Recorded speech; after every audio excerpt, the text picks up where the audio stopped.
नमस्कार, मी नम्रता. पाटील ससोय अँड आर्ट्समध्ये आपलं सगळ्यांचं मनापासून स्वागत आहे. आणि आज मी आपल्याला आगरी पद्धतीने कमी तेलात मच्छीचं कालवण आणि फ्राय कशी करायची ते दाखवणार आहे. त्याआधी आपण कालवण तयार करून घेऊया. तर मच्छी मी स्वच्छ धुवून घेतलेली आहे. सुरमई मच्छी आहे. आता ही एका भांड्यामध्ये काढून घ्यायची. तर मी मातीच्या भांड्यात काढलेली आहे किंवा टोपात तुम्हाला करायची तर टोपात काढा. त्याच्यामध्ये हळद, मसाला, किती तिखट खाता त्या हिशोबाने टाकायचा आहे. मिरची एखादी टाका. त्याच्यानंतर ठेचलेलं लसूण थोडं जास्त टाकायचं आहे. 15 ते 20 पाकळ्या घेतलेल्या आहेत. मीठ टाकायचं आहे चवीनुसार आणि 1 टेबलस्पून फक्त तेल टाकायचं आहे. खूप जास्त तेल वापरायचं नाही आपल्याला.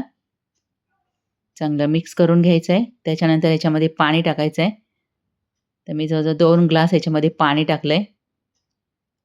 जितका आपल्याला रस्सा करायचा आहे ना, त्याच्यापेक्षा अर्धा ग्लास पाणी जास्त घालायचं. आता याच्यामध्ये आपल्याला 2 ते 3 कोकम टाकायचे किंवा कैरी सुकवलेली असेल ती टाका. आणि याच्यावर आता झाकण ठेवायचं नाही. 10 मिनिटं आपल्याला शिजवून द्यायचं आहे. थोडंसं उघडं ठेवायचं मातीच्या भांड्यात करत असाल तर. आता 10 मिनिटं झालेली आहे. कालवण छान शिजलेलं आहे. जास्त वेळ लागत नाही मच्छीचं कालवण शिजण्यासाठी. आता 1च चमचा आपल्याला याच्यामध्ये तांदळाचं पीठ टाकायचं आहे. त्याच्यात पाणी टाकून मिक्स करून टाका किंवा असं दाखवल्याप्रमाणे पसरवून टाका. पसरवून टाकलं तरी गुठळ्या होणार नाही. तर थोडं-थोडं करून टाकायचं आहे.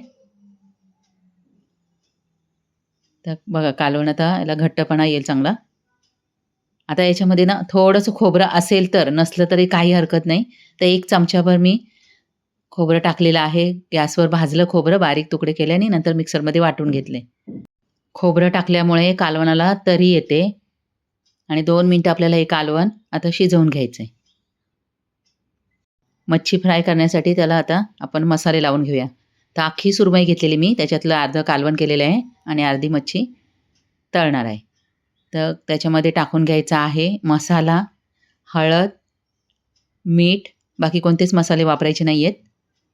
त्याच्यानंतर ठेचलेलं लसूण 1 टेबलस्पून चांगला टाकायचा आहे.